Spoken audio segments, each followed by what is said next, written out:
Assalamualaikum warahmatullahi wabarakatuh. Waalaikumsalam warahmatullahi wabarakatuh. Salam sejahtera buat kita semua. Mahasiswaku sekalian, hari ini kita bertemu di mata kuliah PPKN, Pendidikan Pancasila dan Kewarganegaraan. Perkenalkan, nama saya Aristiono Nugroho. Jabatan saya sekarang adalah Asosiat Profesor ya. Jadi Anda bisa diskusi dengan saya tentang banyak hal. Kemudian saya ingin sampaikan bahwa untuk mata kuliah PPKN untuk mata kuliah PPKN kelas Anda ini C dan D Diploma 4 diampu oleh 2 orang dosen. Pertama saya, jadi saya nanti dapat tugas 7 kali pertemuan sampai kemudian pada pertemuan ke-8 mid semester, ujian tengah semester, berarti ujian tengah semester yang membuat soal saya, yang menilai saya ya, jadi 7 kali pertemuan. Pertemuan ke-8 mid semester, kemudian pertemuan ke-9 dan seterusnya sampai ujian akhir semester yang mengampu dan yang menilai adalah Ibu Mujiati. Oleh sebab itu menjadi penting buat Komkes setelah nanti selesai dengan saya hubungi Ibu Mujiati. Kemudian dalam rangka mendukung kegiatan perkuliahan kita, karena saya punya teknik kuliah efektif efisien. Kuliah efektif efisien itu artinya di kelas kita sebentar, selebihnya Anda di perpustakaan dan di ruang kerja Anda masing-masing. Di asrama, terserah Anda mau ada di taman, di mana. Yang penting Anda saksikan video YouTube saya, dan itu adalah bagian dari perkuliahan. Karena nanti akan ada tugas berkaitan dengan video YouTube yang saya tayangkan. Oleh sebab itu menjadi penting buat Komkes, nanti kalau Komkes lupa tolong diingatkan, buat WA group masing-masing kelas. Jadi ada WA group kelas C, ada WA group kelas D. Dikasih kode PPKN kelas C, PPKN kelas D, supaya saya nggak keliru dengan mata kuliah yang lain ya, karena saya ngajar mata kuliah yang lain. Oke, itu poin pertama tentang pembuatan WA group. Kemudian yang berikutnya, saya dapat tugas dalam setiap pertemuan awal perkuliahan, dapat tugas menyampaikan RPS, rencana pembelajaran semester, apa saja yang akan dibahas di perkuliahan ini, di perkuliahan di mata kuliah PPKN, dan kontrak perkuliahan, apa sih sama isinya, apa saja yang akan dibahas. Nah, oleh sebab itu, menjadi penting lagi WA Group, karena nanti saya akan posting di WA Group itu tentang RPS, rencana pembelajaran semester dan kontrak perkuliahan. Kenapa saya posting di WA Group? Karena itu bentuknya dokumen. Jadi dokumen RPS dan dokumen kontrak perkuliahan. Isinya tentang apa yang akan kita pelajari selama perkuliahan PPKN. Jadi nanti dokumennya lihat di WA Group. Tetapi supaya tidak penasaran kira-kira apa yang akan dipelajari, saya akan sampaikan substansinya secara lisan dan singkat ya. Dalam pertemuan dengan saya, Pendidikan Pancasila, Anda akan belajar tentang nilai-nilai Pancasila.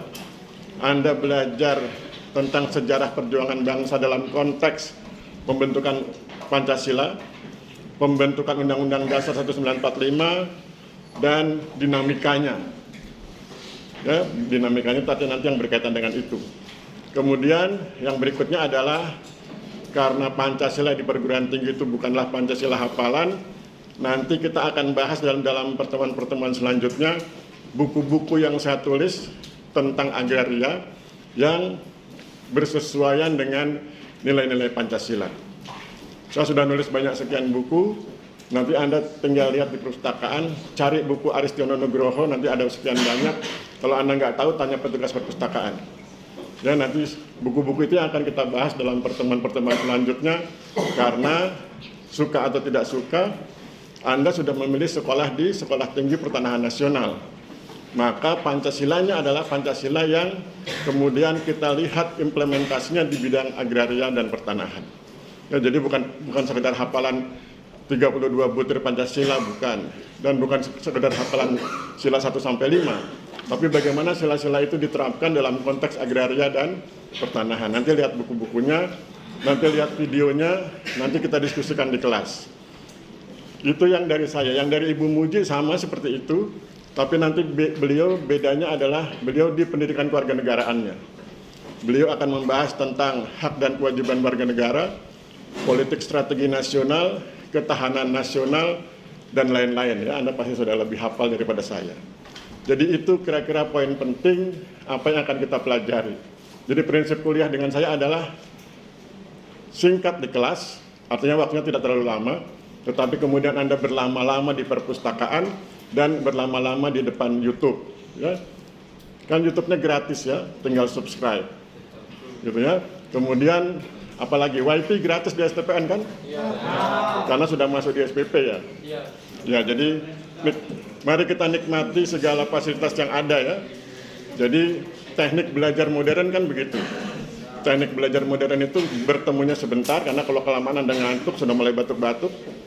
Nah, maka kemudian nanti dilanjutkan dengan di perpustakaan dan di depan YouTube di gadget Anda masing-masing. Bagi yang tidak punya gadget, bagi yang berhalangan, nanti pinjam atau numpang lihat punya kawannya. Kalau ada materi yang perlu dibahas, bisa di print ya, kan banyak fasilitas printer. Oke, jadi kita sudah bahas tentang pembuatan WA Group, kita sudah bahas tentang RPS dan kontrak perkuliahan. Sekarang saya ingin cerita tentang relasi, hubungan mata kuliah Anda dengan mata kuliah yang lainnya. Seperti tadi saya bilang bahwa PPKN di perguruan tinggi bukan PPKN hafalan, tapi PPKN yang menginspirasi dan PPKN yang memotivasi. Seolah-olah ketika Anda kuliah PPKN, Anda sedang charger, sedang di-charge. Seperti HP itu sedang di-charge, diisi baterainya, supaya ketika Anda masuk ke mata kuliah lain, Anda lebih bersemangat. Kenapa? Karena ada sumber motivasi, karena ada sumber inspirasi, yaitu Pancasila. Nanti kita bahas apa itu. Nah, kemudian Anda kan sekarang di Diploma 4. Di semester 1 Anda ketemu saya di mata kuliah PPKN. Nanti di semester 3 Anda ketemu saya lagi di mata kuliah Sosiologi Agraria. Sosiologi Agraria itu bicara tentang dinamika agraria dalam perspektif sosiologi. Dan ketika Anda bicara tentang perspektif sosiologi, suka atau tidak suka akan berelasi, suka atau tidak suka akan berhubungan dengan Pancasila. Karena ketika bicara sosiologi, di situ ada religiositas, di situ ada humanisme, di situ ada demokrasi, di situ ada nasionalisme, dan di situ ada populisme. Jadi nyambung ya, ketemu di Sosiologi Agraria semester 3. Semester 5 Anda ketemu lagi dengan saya di mata kuliah Metodologi Penelitian. Bagaimana cara membuat skripsi. Di situ juga nanti berhubungan, karena bicara tentang agraria, bicara tentang masyarakat, berarti bicara tentang sosiologi. Padahal sosiologi tadi ada hubungannya dengan PPKN.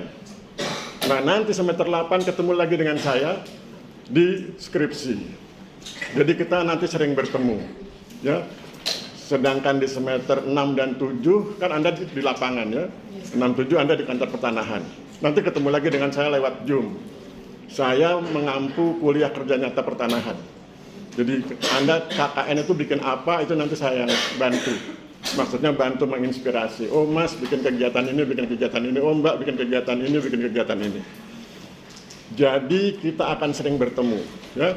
Mudah-mudahan pertemuan kita itu berkah. Ya. Mudah-mudahan menambah persaudaraan. Sehingga nanti kalau Anda sudah jadi kepala kantor, Anda sudah jadi kakanwil, Anda sudah jadi pengusaha agraria yang hebat, kalau ketemu saya berarti oh itu friend. Mahasiswa dengan dosen kan friend ya. Jadi di perguruan tinggi itu begitu. Di perguruan tinggi itu mahasiswa dengan dosen itu setara. Dalam pengertian mereka bekerja sama. Yang dinilai bukan cuma Anda tapi juga saya.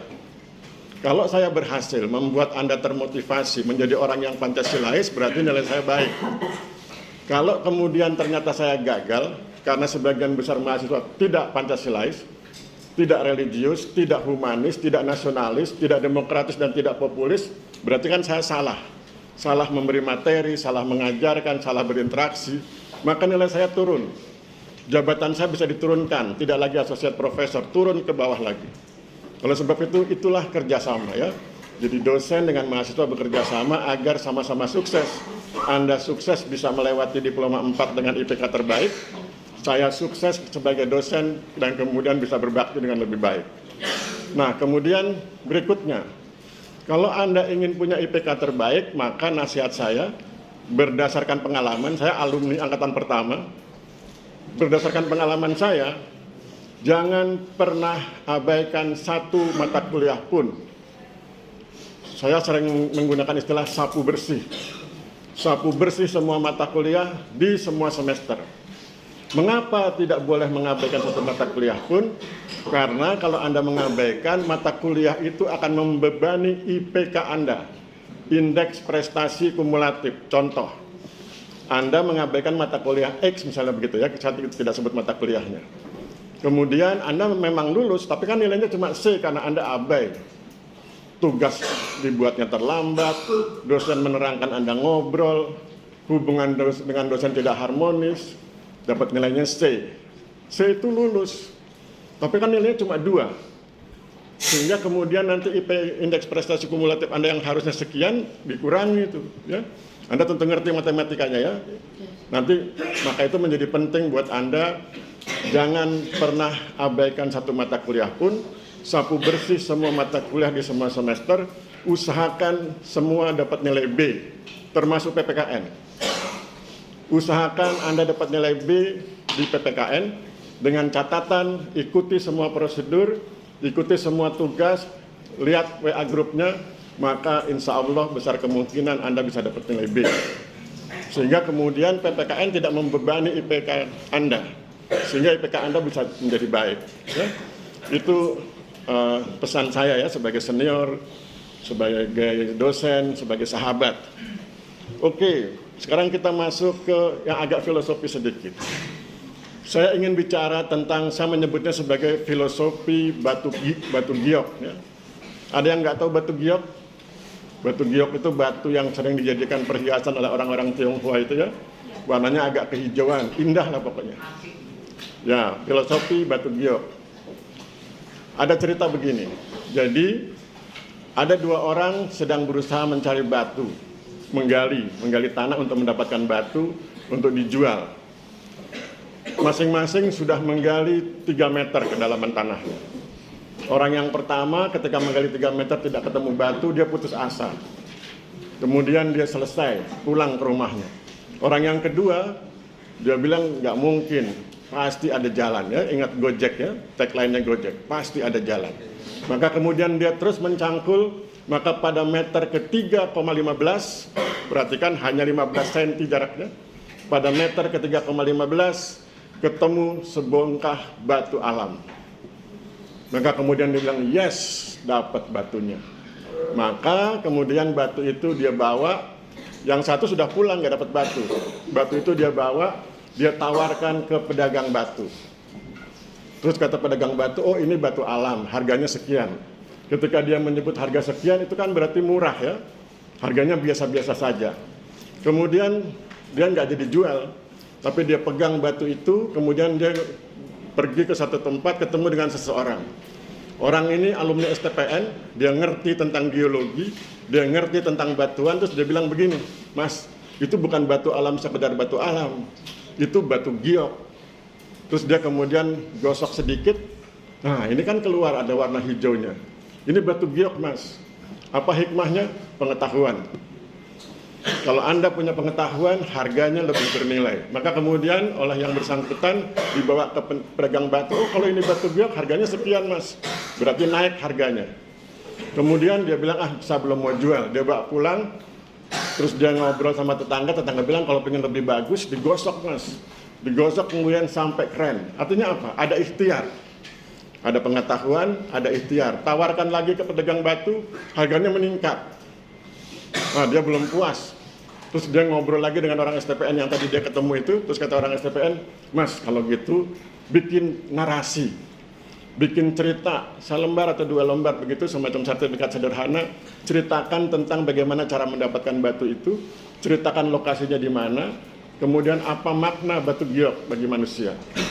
Maka dia kemudian buat, kan sekarang banyak printer ya, banyak rental, banyak pengetikan komputer, buat, kemudian dibuat semacam sertifikat kecil, dia tawarkan harganya sudah selangit.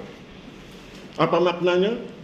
Maknanya adalah kalau Anda awalnya biasa-biasa saja, kemudian agak ikhtiar sedikit, bekerja lebih keras, kalau yang lain baru 3 meter sudah pulang, Anda 3,15 baru pulang, karena baru dapat batunya.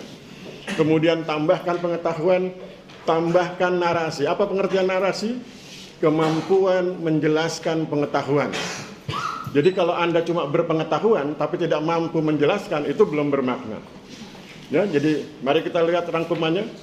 Anda ikhtiar lebih keras, Anda cari pengetahuan lebih keras, berlatih untuk bisa bernarasi, berlatih untuk bisa memberi pengetahuan pada orang lain, maka kemudian harganya akan lebih bernilai. Itulah seharusnya perbedaan Anda ketika sebelum masuk STPN dengan sesudah masuk STPN. Ketika Anda di STPN, itu Anda berproses, sehingga nanti ketika Anda di wisuda, Anda itu jadi batu giok. Punya pengetahuan, punya kemampuan berikhtiar, punya kemampuan menjelaskan. Ada orang bilang kerja keras, kerja cerdas, kerja ikhlas, dan seterusnya ya. Jadi itu yang ingin saya sampaikan. Jadi ingat, ini filosofi batu giok. Ini saya rekam, nanti saya posting di YouTube dan kemudian saya masukkan linknya di WA Group. Ya, jadi nggak usah mencatat. Masa mencatat batu giok, nanti dosen lain tanya, mata kuliah apa PPKN? Lo ke batu giok materinya. Malah disalahkan ya, kan bukan geologi. Nanti ada mata kuliah yang lain. Ini sekedar untuk menyemangati Anda bahwa ikhtiar itu penting, berpengetahuan itu penting, dan berkemampuan menjelaskan pengetahuan juga penting. Ya, jadi Anda harus cerdas, Anda harus bisa dipercaya, Anda harus objektif, dan Anda harus informatif. Oke, kita lupakan batu giok, sekarang kita langsung menukik ke materi kuliah, ke PPKN. Karena ini pertemuan pertama, kita belum masuk ke masalah teknis yang tadi saya bilang, sejarah perjuangan bangsa, Pancasila, UUD 45, kita belum masuk situ. Tapi kita masuk ke yang tadi di awal saya bilang, saya ingin sesudah ketemu saya, Anda bersedia menjadikan Pancasila sebagai sumber motivasi dan sumber inspirasi. Kalau kemudian ada pertanyaan, Pak Aris, apakah kalau kita menjadikan Pancasila sebagai sumber motivasi, apakah kalau kita menjadikan Pancasila sebagai sumber inspirasi, tidak bertentangan dengan agama yang kami anut?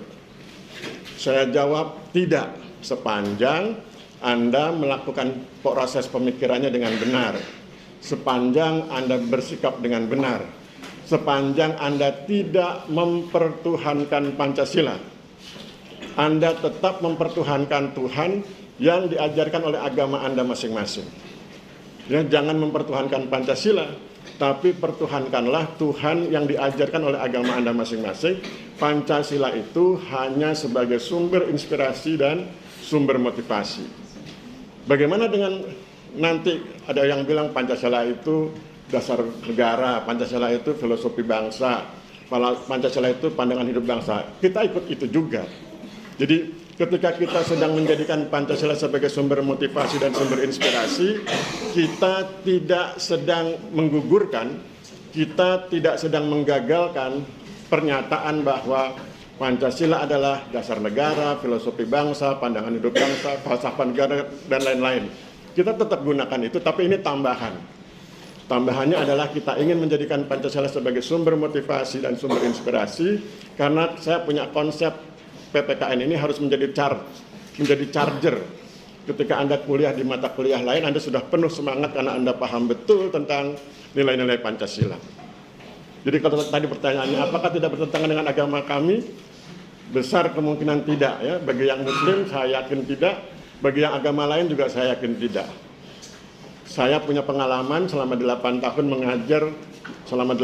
mengajar di pesantren Takwinul Mubalighin. Saya mengajar di sana mata kuliah sosiologi dakwah. Itu pesantren untuk level S1 dan S2. Nah, di sini saya mengajar PPKN. Saya mengajar di STPN sudah 20 tahun. Jadi happy ya. Saya jamin insya Allah tidak bertentangan dengan agama yang kita anut, apapun agama Anda. Mari kita lihat buktinya. Sila pertama apa? Ketuhanan yang Maha Esa. Berarti kita diajak, diperintahkan, diinspirasi, dimotivasi oleh Pancasila agar bertuhan. Maka silahkan Anda bertuhan sesuai dengan agama yang Anda anut masing-masing. Nah, nanti Anda lihat Alkitab Anda, lihat kitab suci yang ada di agama Anda masing-masing. Nanti Anda akan mengerti, kalau Anda sudah masuk sungguh-sungguh membaca kitab suci, Anda akan mengerti bahwa apapun agama Anda, Tuhan itu memerintahkan dua hal. Saya ulang kalimatnya, apapun agama Anda akan mengerti bahwa Tuhan itu memerintahkan Anda dua hal. Hal pertama, Anda diperintahkan untuk beribadah kepada Beliau. Beliau itu Tuhan maksud saya ya. Anda diperintahkan untuk beribadah kepada Beliau. Ikuti tata cara ibadah sebagaimana yang diajarkan di agama Anda masing-masing. Yang kedua, Tuhan perintahkan Anda untuk berbuat kebaikan. Maka laksanakan kebaikan sesuai dengan yang disyariatkan, sesuai dengan yang diajarkan di agama Anda masing-masing. Kemudian lihat konteksnya dalam kehidupan berbangsa, perhatikan ketentuan peraturan perundangan yang berlaku, sehingga kemudian semua menjadi harmoni. Ada bedanya antara orang cerdas dengan orang tidak cerdas. Orang tidak cerdas itu semua elemen tidak bisa diharmonikan. Orang tidak cerdas itu semua elemen justru dibenturkan. Orang tidak cerdas itu seringkali membuat kegaduhan. Orang cerdas itu semua elemen yang nampaknya bertentangan bisa diharmonikan, bisa dipadukan, bisa disinergikan agar kemudian menjadi mampu berkontribusi untuk kehidupan yang lebih baik. Ya, kalau Anda sembarangan berpikir seolah-olah kan beribadah dengan berbuat kebaikan nggak nyambung, padahal kan nyambung. Ya, begitu juga nanti dengan hal-hal kebaikan yang lain. Itu sila pertama. Sila kedua apa? Kemanusiaan ya, kata kuncinya kemanusiaan. Kalau di sila pertama Anda didorong, Anda diinspirasi, Anda dimotivasi untuk menjadi orang yang religius di sila pertama, maka di sila kedua Anda didorong, Anda dimotivasi untuk menjadi orang yang humanis, orang yang menghargai orang lain, orang yang menghargai dan menghormati hak asasi manusia orang lain. Hak asasi manusia itu bukan cuma punya Anda, tapi juga punya orang lain. Sehingga perhatikan interaksi antara Anda dengan orang lain, jangan sampai ada benturan hak asasi manusia. Anda merdeka, orang lain juga merdeka. Nah, pertanyaannya adalah, apakah humanisme yang Anda anut itu bersesuaian dengan sila pertama? Jawabannya ya, bersesuaian. Anda menjadi orang yang berkemanusiaan karena Anda ingin menjalankan perintah Tuhan. Tuhan bilang berbuat baiklah, maka Anda berbuat baik dengan sesama manusia. Bahkan kemudian nanti Anda lebih tajam lagi dengan berbuat baik pada lingkungan, bukan cuma sekedar manusia, tapi ABC, abiotik, biotik, cultural. Ya. Baik yang hidup maupun yang tak hidup, kepada tanaman, kepada bebatuan, dan lain sebagainya. Jadi humanisme itu begitu. Sila ketiga apa? Persatuan. Itu berarti kan bicara tentang kebangsaan, bicara tentang nasionalisme, bicara tentang tanah air. Bicara tentang tanah air kan tidak bertentangan dengan sila pertama, tidak bertentangan dengan perintah Tuhan. Kenapa? Karena ketika Anda cinta tanah air, sebetulnya Anda sedang bersyukur pada Tuhan yang mentakdirkan Anda lahir di Indonesia, di negara kesatuan Republik Indonesia yang sedang dalam kondisi damai seperti saat ini. Anda ingin bersyukur dan ingin kemudian berbuat baik di NKRI. Tentu nanti di bidang agraria, di bidang pertanahan. Rasa syukur itu kan diizinkan oleh Allah Subhanahu wa taala, diizinkan oleh Tuhan yang Maha Esa. Maka sila ketiga, nasionalisme itu tidak bertentangan dengan religiusitas, bahkan dianjurkan oleh religiusitas. Pandai-pandailah bersyukur ketika Tuhan memberikan hal yang baik buat kamu. Kita bayangkan Anda lahir di suatu tempat itu namanya negara bagian Rakhine. Bayangkan Anda lahir di suatu tempat itu negara bagian yang disebut dengan Rakhine. Rakhine itu Myanmar. Anda lahir dari suku Rohingya, kemudian Anda diusir oleh Myanmar, kemudian jadi pengungsi di Bangladesh. Artinya apa? Tidak punya negara, tidak punya kewarganegaraan, tersia-sia, hidup menderita di negara orang lain, dalam hal ini di Bangladesh. Itu kan kemudian menjadi contoh, menjadi teladan buat kita. Bukan dalam pengertian kita sedang merendahkan mereka, tentu kita ingin menghormati mereka, ingin membantu mereka. Tapi itu sebagai ibroh, sebagai pelajaran buat kita. Bahwa terima kasih Tuhan, Kau telah takdirkan aku lahir di Indonesia, negeriku aman damai, aku punya negara, aku punya kewarganegaraan. Aku sedih melihat di sana mereka tidak punya kewarganegaraan, tidak punya kebangsaan, terusir-usir dan sebagainya. Itulah cinta. Ya, jadi mencintai tanah air itu tidak menggugurkan cinta Anda pada Tuhan. Anda tetap mencintai Tuhan, tetapi Anda kemudian mencintai tanah air sebagai wujud kecintaan Anda kepada Tuhan dalam bentuk rasa syukur. Sila ketiga. Sila keempat apa? Kerakyatan, ya. Ya, itu bicara tentang musyawarah, bicara tentang pengambilan keputusan. Kalau bicara tentang musyawarah, bicara tentang pengambilan keputusan, bicara tentang perbedaan pandangan dan lain sebagainya, ada satu kata kunci dalam ilmu politik yang disebut dengan demokrasi. Ya, Anda sedang dimotivasi, Anda sedang diinspirasi oleh Pancasila untuk menjadi orang yang demokratis, orang yang menghormati jalan pikiran orang lain, orang yang menghormati pendapat orang lain, orang yang ketika mengambil keputusan tidak sewenang-wenang, tetapi memperhatikan keputusan orang lain, memperhatikan pandangan orang lain untuk kepentingan bersama, bukan hanya untuk kepentingan Anda pribadi. Contoh, kalau nanti Anda jadi kepala kantor, misalnya Anda beragama Hindu, kan yang Anda sertifikatkan tanahnya bukan cuma orang Hindu. Saya ulangi kalimatnya. Kalau nanti Anda diizinkan oleh Tuhan Yang Maha Esa menjadi kepala kantor dan Anda beragama Hindu, ketika Anda mensertifikatkan bidang tanah, kan yang Anda layani, yang Anda sertifikatkan tanahnya bukan cuma orang Hindu, tetapi ada Katolik, ada Protestan, ada Buddha, ada Muslim. Artinya apa? Artinya Anda menghormati orang lain, mengambil keputusan dengan memperhatikan juga kepentingan orang lain, bukan kepentingan Anda pribadi, bukan sekedar kepentingan golongan Anda. Itulah demokratis. Kemampuan menghormati pandangan orang lain, kemampuan mengambil keputusan dengan cara musyawarah dalam rangka kepentingan bersama. Sila keberapa? Keempat. Sila kelima.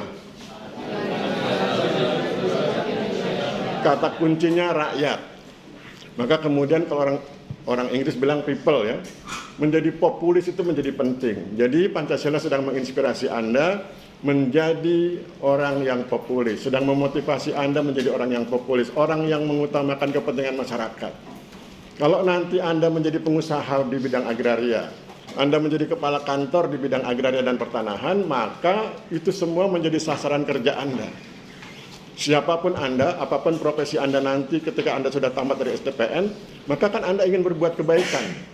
Kebaikan itu nanti akan diperhatikan oleh orang yang Anda menjadi sasaran kebaikan Anda, menjadi doa dari dia kepada Tuhan, dan itu nanti kembali kepada Anda. Kalau Anda berbuat baik pada masyarakat, kemudian masyarakat berdoa, itu kan nanti kebaikannya kembali lagi kepada Anda. Jadi coba Anda perhatikan, tidak ada satu sila pun yang bertentangan. Anda diminta menjadi orang yang religius, oke. Anda diminta menjadi orang yang humanis, nggak ada masalah. Anda diminta menjadi orang yang nasionalis, tidak bertentangan dengan dua sila sebelumnya. Anda diminta menjadi orang yang demokratis, juga bagus, tidak bertentangan dengan sila pertama dan sila-sila lainnya. Anda diminta menjadi orang yang populis, itu juga bagus, karena itu puncak kebaikan. Jadi, ini pesan saya, jadikan Pancasila sebagai sumber motivasi dan sumber inspirasi. Dan mudah-mudahan ketika Anda sudah bersemangat untuk berbuat kebaikan, jadikan itu sebagai bagian dari doa Anda. Nanti kalau Anda berdoa sesuai dengan agama Anda masing-masing, sisipkan kalimat bahwa Tuhan, nanti kalau aku sudah lulus diploma 4, aku ingin berbuat kebaikan dengan menggunakan ilmuku. Kalau kemudian Anda lakukan doa dengan khusyuk, sesuai dengan agama yang Anda anut, maka kalau Tuhan mengabulkan, maka Anda akan hidup menjadi lebih baik, lebih sukses dibandingkan Anda mengabaikan Tuhan, mengabaikan kemanusiaan, dan mengabaikan kebangsaan. Ya, maka itu menjadi solusi dalam rangka menata masa depan Anda. Saya punya cerita. Saya lahir tahun 1962. Umur saya sekarang sudah 60 tahun. Ya. Kalau lihat orang umur 60 tahun kan sudah batuk-batuk. Tapi kan di sini yang batuk malah mahasiswanya, ya. Nah, saya tamat SMA tahun 1981. Saya dari keluarga miskin. Kemudian karena miskin kan saya harus bekerja, nggak bisa langsung kuliah. Kayak Anda kan hebat, ya, bisa langsung kuliah. Saya nggak bisa. Maka kemudian saya bekerja di Direktorat Jenderal Agraria. Dulu namanya Direktorat Jenderal Agraria. Nah, saya kemudian bekerja sebagai tenaga honorer. Anda tahu gajinya tenaga honorer? 1 hari Rp900. Padahal harga gado-gado 1 bungkus Rp1.000. Untung atau rugi? rugi 100 rupiah ya. Tapi karena saya butuh pekerjaan, saya jalani. Paling saya ngomong sama mama saya bilang, mah uangnya kurang 100 buat beli gado-gado. Terus kemudian ada lagi transport dari rumah ke kantor. Ya, jadi Anda lihat betapa sulitnya ekonomi saat itu ya. Kemudian saya bekerja di bagian fotokopi. Nah, di bagian fotokopi itu saya seringkali melayani para pejabat Direktorat Jenderal Agraria yang memfotokopi buku. Dan di antara buku-buku yang mereka fotokopi itu bagus-bagus, ditulis oleh para dosen. Nah, ini kalimatnya. Buku-buku itu ditulis oleh para dosen. Kami petugas fotokopi ada sekitar 10 orang, kemudian bercanda ya, biasa kan kalau anak muda bercanda. Ada teman bilang, wah ini bukunya bagus, pekarangnya siapa? Oh, ada namanya tuh biasa, tapi ada gelar di depannya banyak sekali, gelar di belakangnya banyak sekali. Yang nggak ada cuma ALM. Kalau sudah ALM nggak mungkin nulis buku ya. Nah kemudian kita bercanda, kira-kira kita mungkin nggak jadi dosen. Terus kita bilang, nggak mungkin, kita kan cuma SMA, coba lihat ini gelarnya. Begini-begini panjang sekali gelar depan belakang. Maka kemudian ditanamkan dalam pikiran kita masing-masing sebanyak 10 orang itu pemikiran bahwa tidak mungkin jadi dosen karena pendidikan hanya SMA. Ya, ini momennya. Kemudian beberapa hari kemudian saya kan tinggal di Menteng Dalam. Di Menteng Dalam itu ada masjid namanya Masjid Al-Munawwaroh. Pada saat hari libur seringkali ada pengajian dan saya kemudian hadir di pengajian itu. Saat pengajian, Ustadz sedang ceramah bla bla bla gitu, saya perhatikan. Kemudian ada momen bertanya. Siapa di antara yang hadir, bapak-bapak, ibu-ibu yang ingin bertanya? Maka kemudian saya angkat tangan mohon bertanya. Pak Ustadz kemudian memberi kesempatan. Silahkan. Saya bertanyanya begini. Pak Ustadz mohon bertanya, saya tamatan SMA, apakah saya mungkin jadi dosen? Ustadznya mikir sejenak, kemudian dia bilang, mungkin. Bagi Tuhan hal itu mungkin. Bagi Allah Subhanahu wa taala hal itu mungkin. Maka kemudian dia spontan, dia ngomong sama yang hadir, bapak-bapak, ibu-ibu yang hadir, mari kita doakan, siapa namamu? Aristiono Nugroho. Mari kita doakan Aristiono Nugroho agar suatu saat jadi dosen, caranya terserah Allah Subhanahu wa taala. Maka kemudian waktu berjalan, saya sudah nggak ingat lagi ceritanya itu, sudah nggak ingat lagi peristiwa itu. Terus kemudian saya tetap bekerja di Dijen Agraria. Di tahun yang sama, kira-kira beberapa bulan kemudian saya ditugaskan ke Riau. Masih sebagai tenaga honorer, tapi sudah agak naik pekerjaannya. Bukan lagi sebagai petugas fotokopi, tetapi sudah sebagai teknisi tata guna tanah. Dilatih 3 hari menggunakan teodolit seperti yang Anda gunakan nanti itu. Anda kan dilatih selama mungkin sekitar 6 bulan, 5 bulan. Saya cuma dilatih 3 hari. 3 hari harus bisa menggunakan teodolit. Ya. Saat itu teodolitnya belum secanggih Anda. Ya, masih Topcon, T0 ya, masih sangat analog begitu.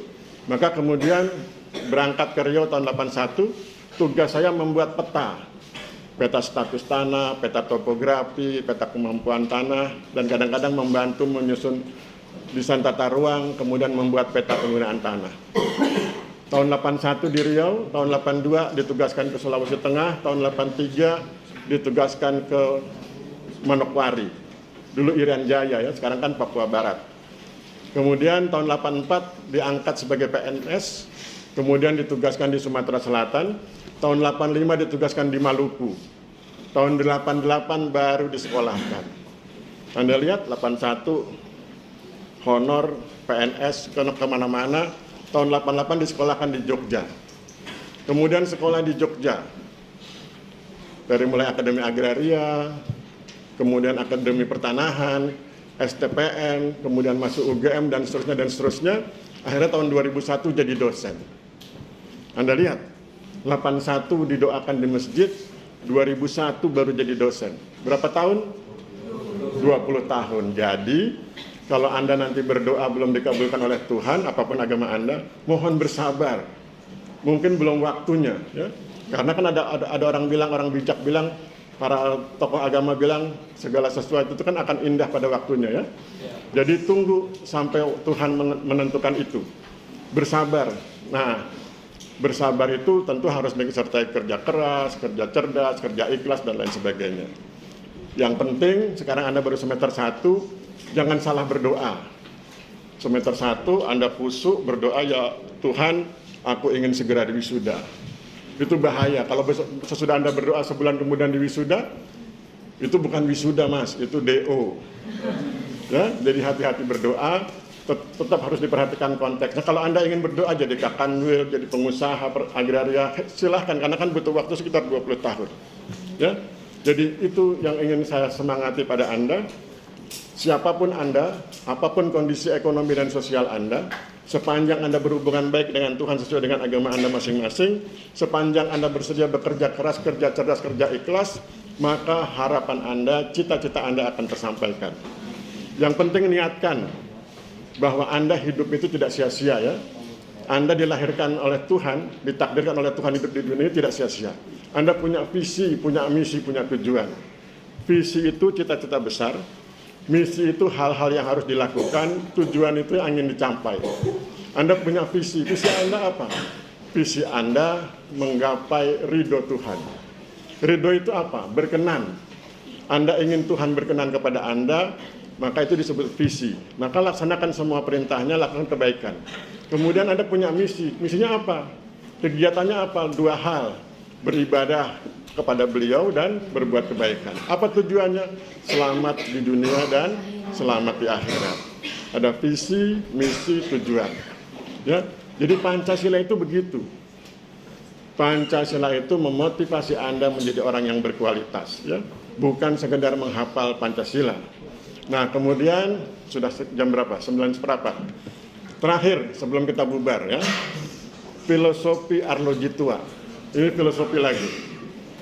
Kalau Anda punya arloji tua, Anda dapat warisan dari orang tua Anda punya arloji tua, kemudian Anda tawarkan arloji itu kepada toko arloji, toko jam tangan, maka dia akan bilang sekian harganya. Ketika dia bilang sekian, karena dia kan tidak tahu nilainya arloji itu, ya. Tapi kalau kemudian Anda tawarkan itu ke museum, dan museum itu tahu bahwa itu adalah arloji yang bernilai tinggi, karena arloji kuno, maka harganya tentu akan lebih baik. Apa hikmahnya? Anda akan dihargai hanya oleh orang-orang yang mengerti tentang nilai Anda. Anda akan dihargai hanya oleh orang-orang yang mengerti tentang nilai Anda. Kalau nanti Anda tamat STPN sebagai orang yang ahli di bidang pertanahan, maka Anda hanya akan dihargai orang-orang yang mengerti tentang keilmuan Anda. Contoh, mereka yang mungkin bidang ilmunya berbeda mungkin tidak begitu menghargai Anda. Misalnya Anda ketemu chef, master chef, kemudian dibilang, Mas, alumni STPN? Iya. Mbak, alumni STPN? Iya. Coba bikin capcay. Nggak bisa. Karena memang bukan bidang keahliannya.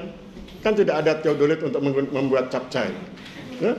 Maka artinya apa? Anda hanya akan dinilai baik oleh orang-orang yang memang paham betul tentang nilai-nilai kebaikan. Oleh sebab itu nasihatnya adalah tetap berbuat kebaikan agar Anda tetap dinilai baik. Oke, saya akhiri. Ada pertanyaan? Pasti nggak ada. Ada? Nggak ada. Kalau nggak ada, nanti ingatkan Komkes untuk segera bikin WA Group. Nanti kita ketemu di WA Group, kita ketemu di channel YouTube. Silakan lihat videonya, jangan lupa apa? Subscribe. Terima kasih, saya akhiri. Wabillahi taufiq wal hidayah. Wassalamualaikum warahmatullahi wabarakatuh. Salam sejahtera buat kita semua. Terima kasih dan selamat pagi.